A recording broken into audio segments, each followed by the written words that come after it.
I was turned away from my own daughter's wedding before I ever crossed the threshold. I arrived early, dressed properly, standing straight, believing I still belonged. Her fiancé stepped into my path with practiced ease, not touching me, just blocking me, and the signal he gave was enough. Security took my arm, firm and polite, and guided me backward while guests slowed, watched, and pretended not to understand what they were seeing. No one spoke for me. No one questioned it. I let it happen because I needed to know whether this humiliation was accidental or chosen. It was chosen. That moment ended something in me, but it also revealed something the room could not contain for long. Before the night was over, the balance of that entrance would shift, not through shouting or force, but through recognition, memory, and a debt that had waited years to be named. If you've ever been quietly erased in public by people who once called you family, stay with me. And if this story touches something you've lived through yourself, I ask you, genuinely, to subscribe and share your own story in the comments. Sometimes the only justice we get is knowing we weren't alone. I arrived with time to spare, which was intentional. I've learned that arriving early lets you see the truth before it's been rearranged for display. The venue sat on the edge of the city, glass and stone dressed up to look timeless, with wide doors and a long, shallow staircase meant to slow people down and make them feel small before they entered. I parked farther away than I needed to and walked the rest, steadying my breathing, reminding myself that I was there for my daughter, not for whatever waited behind those doors. The evening air was cool, carrying the faint smell of cut grass and expensive perfume. Guests were already gathering near the entrance in small clusters, their voices low and careful, the way people speak when they know they're being watched. I adjusted my jacket, checked my cuffs, and moved forward with the quiet confidence of someone who had spent a lifetime showing up when it mattered. I was almost at the doors when I saw him shift. At first, it looked like nothing, just a man repositioning himself, a casual step to the side. But the timing was too precise. He placed himself directly in front of me, close enough that I had to stop. He didn't touch me. He didn't speak. He just stood there, shoulders squared, eyes focused somewhere just past my face, as if I were furniture he'd decided not to move around. I waited a second, then another, giving him the chance to correct whatever this was. He didn't. Instead, he lifted his hand slightly, not a wave, not a point, just a small, practiced motion toward the security staff stationed a few feet away. He never looked at them. He didn't have to. They came immediately. One of them took my arm near the elbow, firm but controlled, while the other placed a hand at my shoulder. Their grip wasn't aggressive, but it was final. This wasn't a question. This wasn't confusion. This was procedure triggered by someone who knew exactly how to trigger it. I felt the eyes on us before we moved. Conversations slowed. Laughter faltered and then resumed too loudly. People turned just enough to see without appearing to stare. I didn't struggle. I didn't ask why. I wanted every person within sight to see that I wasn't being removed because I'd done something wrong. I was being removed because someone wanted me gone. As they guided me away from the doors, I looked back once. He was still there, standing exactly where he'd placed himself, watching the removal with detached interest. He didn't follow. He didn't need to. From his position, he could oversee the entire thing without getting his hands dirty. That was when I understood it fully. This wasn't about rules or logistics or mistakes. This was deliberate. Designed. Meant to be seen. And as my shoes crossed the invisible line where the entrance ended and the open space began, I let myself feel it, not anger, not humiliation, but clarity. The kind that settles in when something painful finally makes sense. They stopped a few steps short of the drive, right where the stonework gave way to plain concrete. It was a natural boundary, close enough for everyone to see, far enough that no one would mistake me for a guest anymore. Their posture changed there. I noticed it immediately. The tension left their shoulders, the grip loosened just slightly. In their minds, the situation was finished. One of them kept a hand on my arm, not restraining me now, just guiding, as if I might suddenly forget where I was supposed to stand. The other shifted his weight and glanced back toward the doors, waiting for confirmation that no further action was required. Neither of them looked at my face. I didn't resist. I didn't ask to speak to anyone. I stood where they placed me and let the silence stretch. Silence can be very instructive if you allow it. Behind us, the entrance hummed again. Music drifted out when the doors opened briefly, then vanished.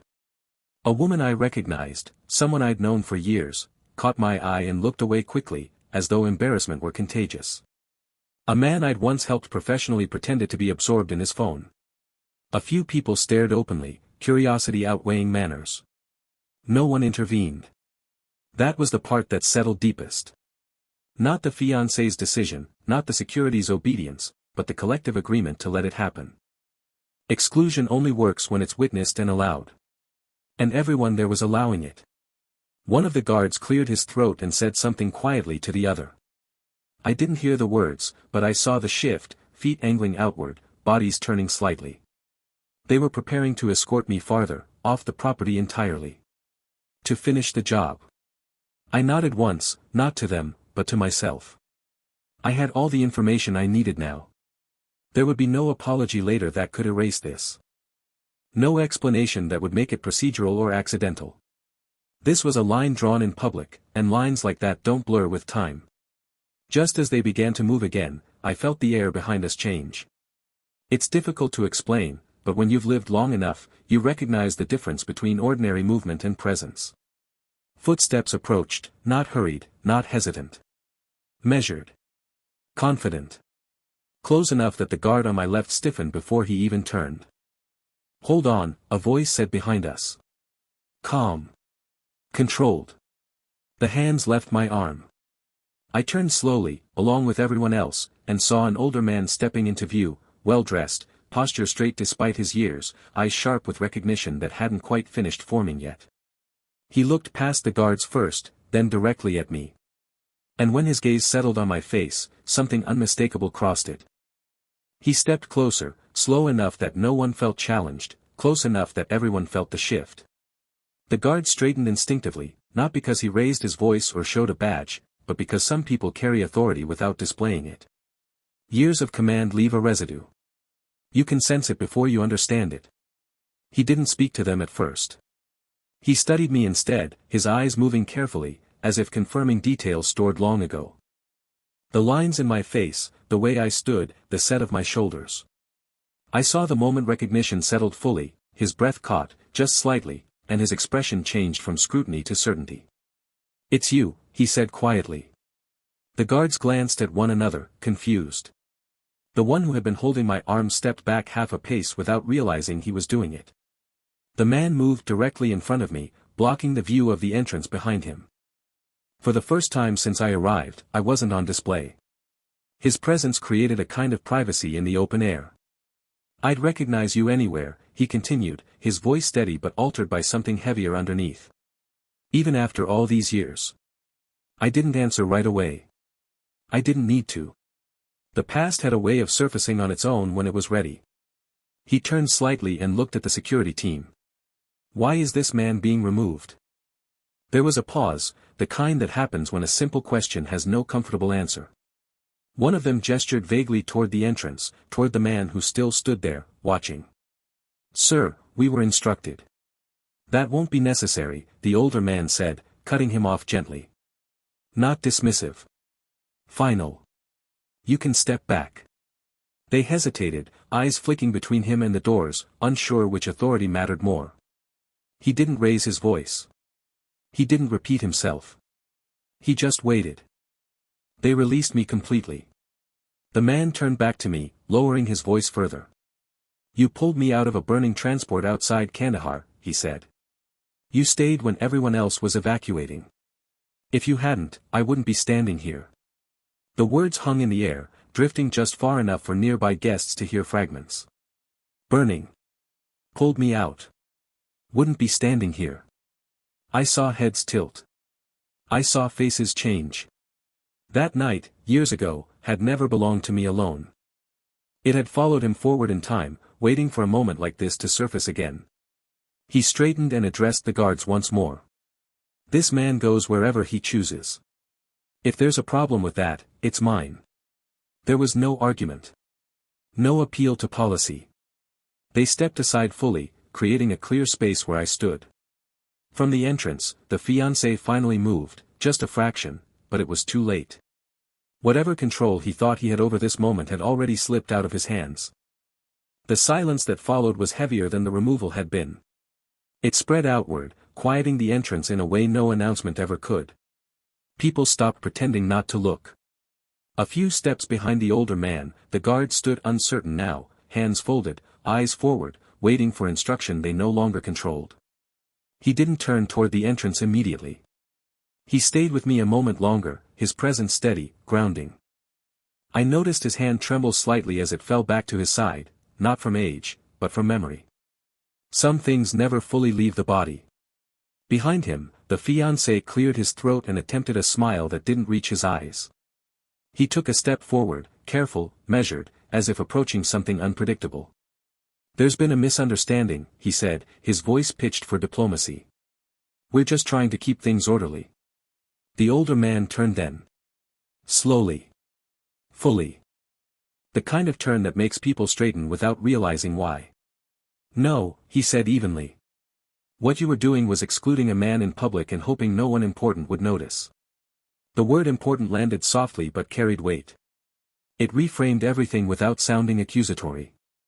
Around us, guests shifted, the earlier curiosity giving way to discomfort. Phones that had been half-raised were lowered. Conversations didn't resume. The fiancé tried again, gesturing toward the doors. "Of course, he's welcome inside. We can arrange seating, refreshments, whatever's needed." The offer came too quickly, too publicly. It wasn't generosity, it was damage control. I finally spoke. My voice surprised even me with how calm it was. "No," I said. "I won't be going in." There was no anger in it. No challenge. Just a statement of fact. The fiancé blinked, unprepared for refusal. The older man looked at me, searching my face, then nodded once in understanding. "That's your choice," he said quietly. "And it's respected." I felt something loosen in my chest at that, being acknowledged without persuasion, without pressure. Behind us, the doors remained closed. Whatever celebration waited inside had stalled, held in place by the unresolved truth standing just outside. The older man gestured subtly toward the drive. "Walk with me," he said. Not a request. An invitation. We moved away together, unhurried, visible. I didn't look back, but I didn't need to. I could feel the recalibration happening behind us, the quiet reassessment, the unspoken questions, the sudden awareness that something had gone wrong in plain sight. As we reached the edge of the property, the sounds of the venue faded. The night air felt cooler there, cleaner. He paused beside his car and looked at me with the same seriousness he'd carried all those years ago. "I never got the chance to thank you properly," he said. "You don't owe me anything," I replied. He gave a faint smile. "I know. That's why I'm here." We stood there a moment longer, two men bound by something older than the celebration we'd just left behind. Then he opened the passenger door and nodded inside. "Coffee?" he asked. "There's a place not far from here." I considered it, then nodded once. Behind us, the lights of the venue burned on, bright and distant, already beginning to feel like something that belonged to another life.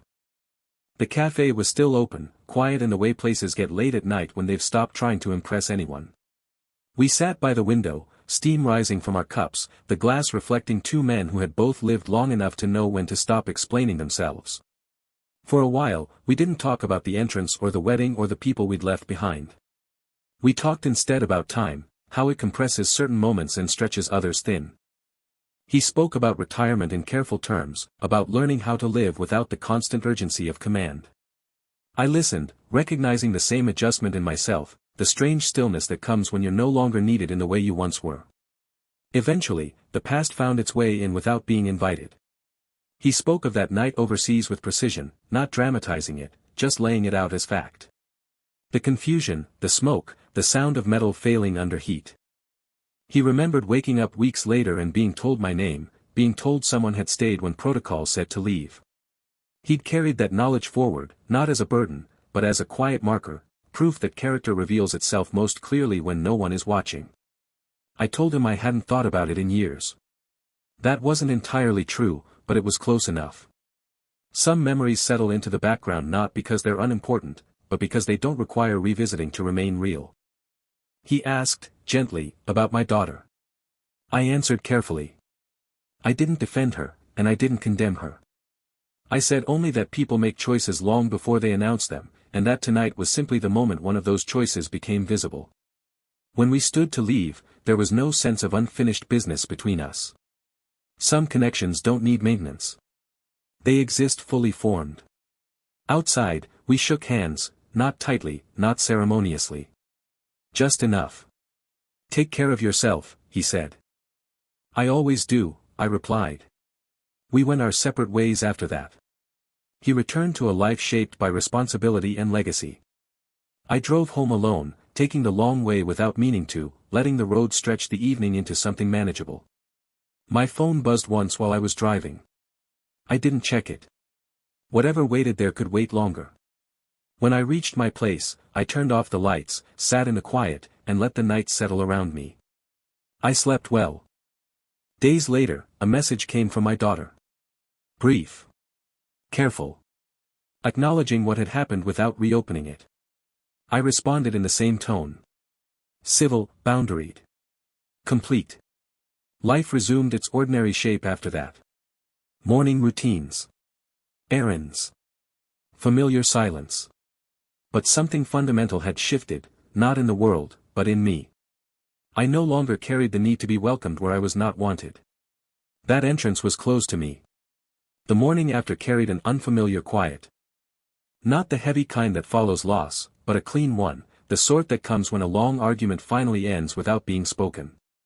I made coffee, stood by the window, and watched the light move across the floor the way I always had. Nothing external had changed, yet the room felt wider, as if something unnecessary had been removed. I went about my routine deliberately. I've learned that structure keeps emotions from spilling into places they don't belong. I read the paper. I watered the plant by the sink. I folded a jacket I hadn't worn in years and put it back where it belonged. Small, ordinary acts can be grounding after a public fracture. They remind you that your life does not hinge on an entrance someone else controls. The messages arrived slowly. A name here, another there. Most were cautious, written as if the senders were testing the temperature of the room before committing to a thought. A few expressed concern without asking questions. Others pretended nothing had happened at all. I answered none of them. Silence, I found, is not avoidance, it's selection. Later that afternoon, my daughter's message came through. It was brief. Careful. There was no apology in it, but there was acknowledgement. She wrote that things had become complicated, and that she hoped I understood. I read it twice, then once more, and set the phone down without replying immediately. Understanding is a word people reach for when they want absolution without accountability. I did understand. That didn't mean I would re-enter the same pattern. When I finally responded, I kept it measured. I said I wished her well. I said I hoped the evening had gone the way she wanted. I didn't mention the entrance. I didn't mention the fiancé. I didn't mention the man who intervened or the eyes that watched. I drew the boundary by not redrawing the scene. The days that followed settled into a new arrangement. There were fewer calls. Fewer assumptions about my availability. Invitations, when they came, were tentative and vague. I accepted none of them and declined none either. I let time do the work that arguments never could. I returned to the habits that had always sustained me, early walks, long reading, quiet meals eaten without distraction. In the absence of obligation, clarity sharpened. I saw how long I'd been shrinking myself to fit rooms that had already decided where I belonged. How often I'd mistaken endurance for virtue. There was no victory parade, no moment of triumph. Just a steady, accumulating sense of alignment. I had not been restored to anything. I had been released. Weeks later, I passed the venue while driving through that part of the city. The doors were open for another event, another set of guests rehearsing their arrivals. I didn't slow down. The place had served its purpose. Some endings don't announce themselves. They simply stop asking for your participation. Time has a way of confirming decisions long after the moment has passed. Not loudly, not all at once, but in small, steady proofs. In the weeks that followed, I noticed how little effort it took to maintain the distance I'd set. No one challenged it. No one pushed against it. That told me more than any confrontation ever could. I wasn't cut out of anything essential. Bills arrived and were paid. Birthdays came and went. The world moved forward without requiring my presence at tables where I had once been expected to sit quietly and be grateful. There was a strange comfort in that realization. It meant my absence was survivable, for them and for me. I ran into someone who'd been at the wedding one afternoon at the grocery store. We exchanged polite nods, nothing more. I could tell they wanted to say something, to acknowledge what they'd seen, but didn't know how. I spared them the effort by keeping my expression neutral and my pace unhurried. Not every witness deserves a debrief. At home, I began sorting through old boxes I'd neglected for years. Papers, photographs, fragments of earlier versions of myself. I wasn't looking for answers, just making space. I threw out what no longer held weight and kept what still did. The process was slow and strangely satisfying. Letting go, I realized, doesn't always come from forgiveness. Sometimes it comes from accuracy, seeing things exactly as they are and adjusting accordingly. Another message from my daughter arrived one evening. This one longer, more tentative. She wrote about the stress of planning, about how people around her had taken over without her realizing it, about how she hadn't known how to stop it once it started. There was still no apology. But there was effort. I read it carefully. I believed parts of it. Other parts one recognized as explanations meant to soften the past rather than change the future. I replied the next morning. I told her I hoped she was settling into married life with clarity. I told her I was fine, truly. And I told her that for now, space was what I needed. Not punishment. Not drama. Just space. She responded with a single word, understood. That was enough. I didn't frame the incident as betrayal when I thought about it later. Betrayal implies an expectation that was violated. What happened at that entrance was simpler than that. It was a confirmation. A public one, yes, but clarity rarely comes privately. As the season shifted and evenings grew longer, I found myself lighter in ways I hadn't anticipated. Less guarded. Less inclined to justify my choices. I stopped rehearsing conversations that would never happen and stopped waiting for invitations that would never come. The world didn't narrow when that door closed behind me. It widened. And in that widening, I began to recognize something I hadn't named before, not loss, not even relief, but quiet self-respect, settling in like it had always been there, waiting for me to make room for it. There was no single moment where I decided what came next. That's not how these things work. Decisions like that aren't made, they emerge. Slowly. Quietly. You look up one day and realize you've already been living them for a while. I stopped checking my phone first thing in the morning. Not as a statement, not as a protest, just because there was nothing there that required urgency anymore. The absence of expectation was liberating in a way I hadn't anticipated. When you're no longer waiting to be included, you stop measuring your worth by someone else's calendar. I took on a project I'd been postponing for years. Nothing grand. Just work that required patience and attention. I spent long hours alone, hands occupied, mind steady. There's a particular peace that comes from focusing on something that doesn't judge you, doesn't remember your past mistakes, doesn't ask you to explain yourself. It simply responds to care. Occasionally, I replayed the entrance in my mind, not obsessively, not with regret, but analytically. I saw details more clearly with distance. The way the fiancé never spoke directly to me. The way authority was outsourced, deniability built in. The way the crowd waited for permission to decide how they felt. It was all very efficient. Very modern. And yet, it failed the moment something older entered the frame. Not the man himself, but what he represented, history, accountability, memory that couldn't be rewritten in real time. The kind of truth that doesn't argue. It just stands there and forces everyone else to adjust around it. I realized then that the incident hadn't humiliated me in the way it was meant to. It had clarified my position. It showed me exactly where I stood in relation to people I had once centered my life around. That knowledge, once absorbed, can't be undone. Another family event came and went without my involvement. I heard about it afterward, secondhand. I felt nothing sharp when I learned I hadn't been invited. No sting. No ache. Just a mild recognition, like noticing a road you no longer take. One evening, while clearing out a drawer, I found an old photograph. It was from years ago, my daughter younger, standing beside me, her hand resting easily on my arm. We both looked unguarded. The photo didn't hurt. It reminded me that relationships have seasons, and that some are meant to be remembered honestly rather than maintained artificially. I put the photograph back, not in the drawer, but on a shelf where I could see it without sentimentality.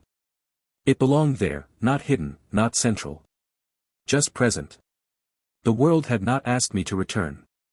And for the first time, I didn't feel compelled to explain why I wouldn't. What surprised me most, looking back, wasn't how cleanly I stepped away, it was how much energy I recovered once I did. I hadn't realized how much of myself had been tied up in anticipation, in calculation, in quietly managing other people's comfort. When that stopped, there was space. Real space. The kind that lets you hear your own thoughts again. I began noticing things I'd ignored for years. The rhythm of my neighborhood in the early evening. The way light settled differently depending on the season. The satisfaction of ending a day without having to explain how I'd spent it. None of this was dramatic. It didn't need to be. Peace rarely announces itself. There were moments, of course, when memory surfaced without warning. A passing car that looked like hers. A song I associated with long drives we used to take. In those moments, I didn't push the feeling away, and I didn't indulge it either. I let it pass through, unedited. That, I'd learned, was the only way grief, or disappointment, or whatever name fit best, could move on without leaving residue. Another message arrived one evening, forwarded through someone else. An attempt at reconciliation wrapped in politeness, vague enough to avoid responsibility. I read it once and deleted it. Not out of spite, but because it asked me to step back into a role I had already finished playing. I wasn't angry anymore. Anger would have implied unfinished business.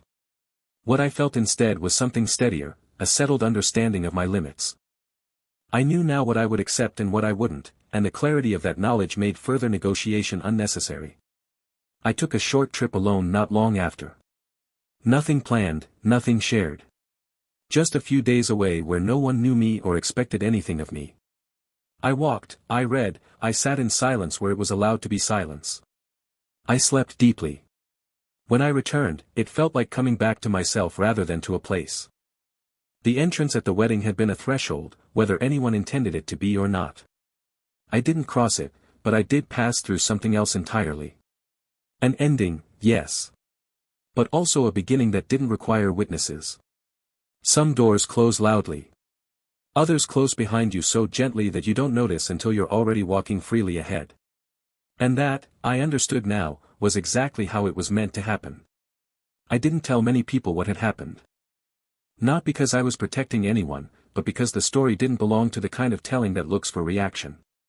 It was complete as it was. Adding commentary would have diluted it. Instead, it showed up in quieter ways. In how I declined invitations without explanation. In how I stopped offering solutions when no one had asked for them. In how I listened more carefully to my own reluctance and treated it as information rather than weakness. There was a day, some months later, when I ran into my daughter by chance. A public place. Neutral ground. We exchanged greetings the way two adults do when they are still learning the shape of their new distance. She looked different, not worse, not better, just altered by responsibility she hadn't anticipated. I didn't ask questions. She didn't volunteer answers. We spoke briefly. About weather. About work. About nothing that mattered enough to reopen anything. Before we parted, she hesitated, as if considering whether to say more. I waited, patient, no longer invested in steering the moment. She didn't speak. That, too, was an answer. I walked away without resentment. The need to be understood had finally loosened its grip on me. I understood myself well enough now, and that was sufficient. At home, life continued with a steadiness that felt earned. I cooked for myself. I read late into the night. I took pleasure in finishing things, books, projects, thoughts, without interruption. The quiet wasn't lonely. It was respectful. Sometimes, I thought about the man who had stepped in that night. Not with awe, not with nostalgia, but with appreciation for timing. His presence hadn't fixed anything. It had simply prevented something from being rewritten. That mattered more than comfort ever could. The wedding faded into the past where it belonged. It didn't become a story I told, just a reference point I carried. A reminder of the moment I stopped waiting to be granted access to places I no longer needed. I had not been cast out of my life. I had stepped into it more fully than before. And once that realization settled, there was no going back, nor any reason to want to. What followed wasn't reconciliation or rupture. It was something quieter than both. A settling. Like dust after a door closes.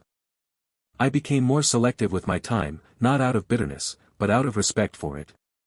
I stopped saying yes out of habit. I stopped filling silences that weren't mine to fill. When people asked how I was, I answered honestly but briefly. Fine. Steady. Busy with my own life. Most didn't press. The ones who did weren't looking for an answer anyway. There was a call one afternoon from an unfamiliar number. I let it ring out. If it mattered, it would return in a clearer form. It didn't. I felt no curiosity afterward, which told me everything I needed to know.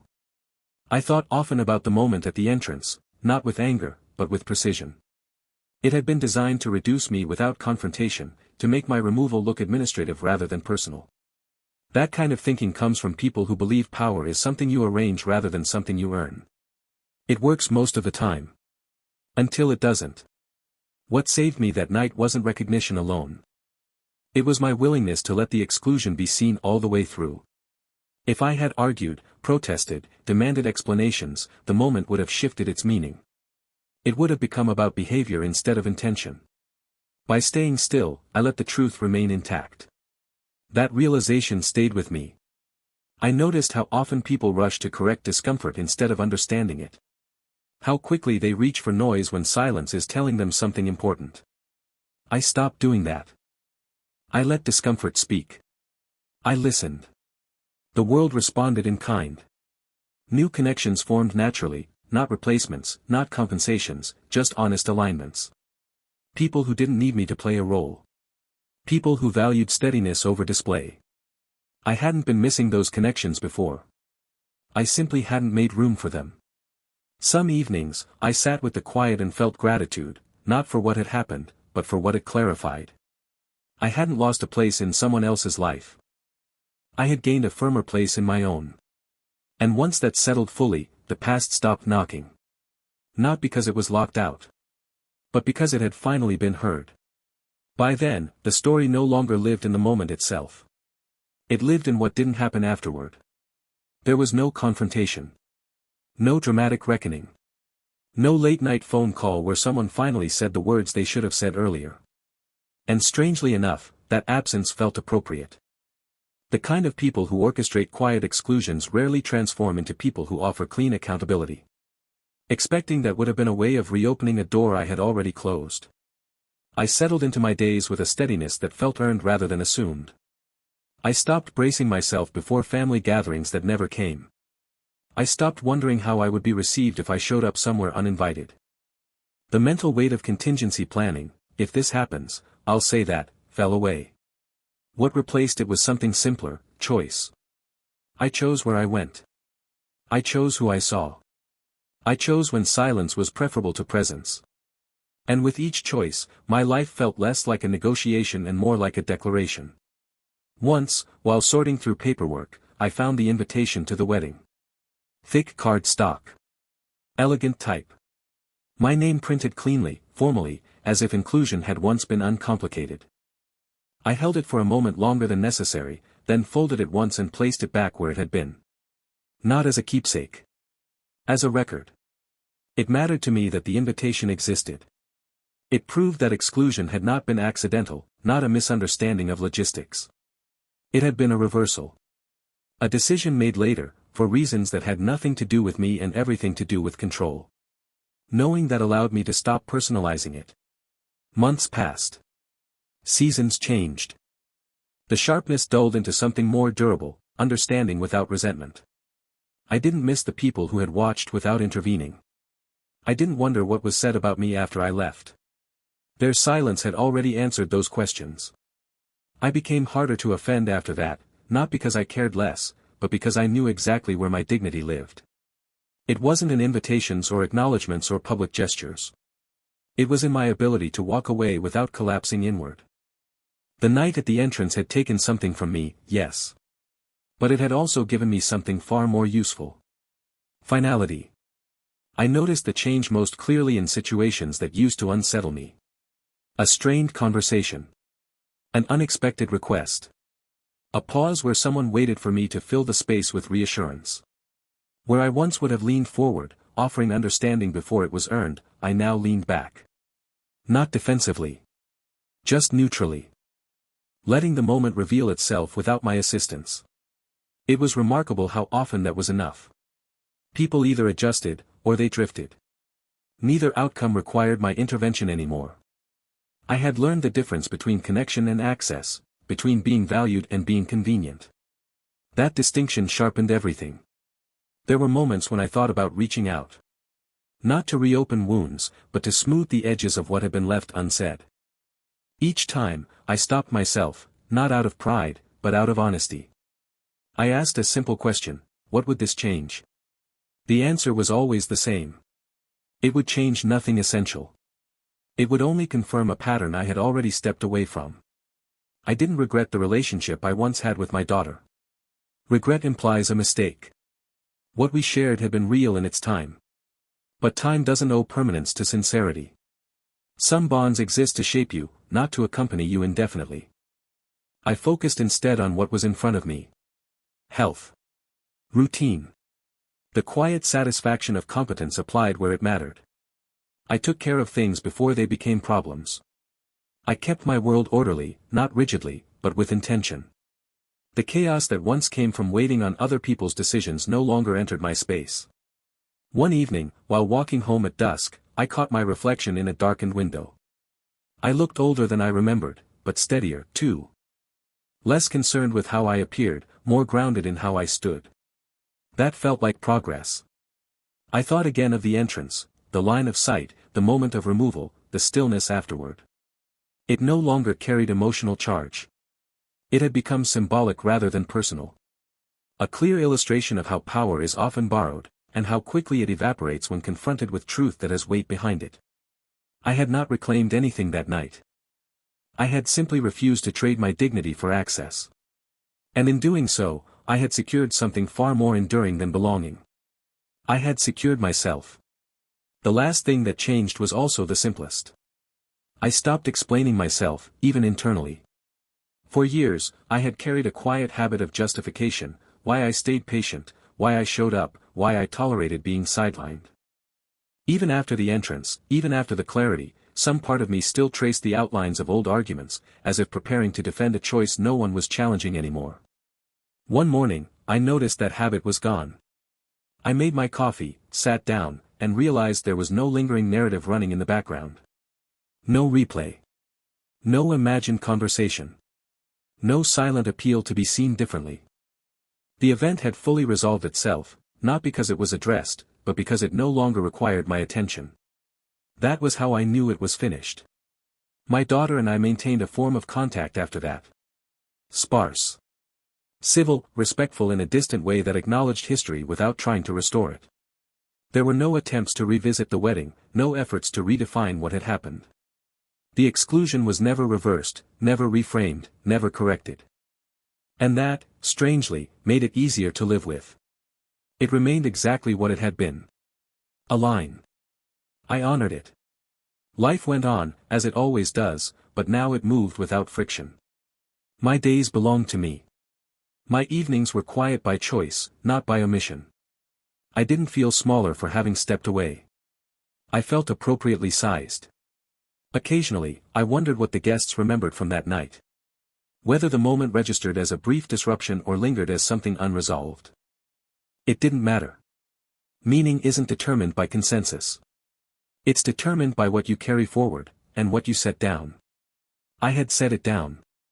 The entrance, the removal, the watching eyes, the sudden recognition, all of it had condensed into a single, durable truth: dignity doesn't require access, approval, or reconciliation.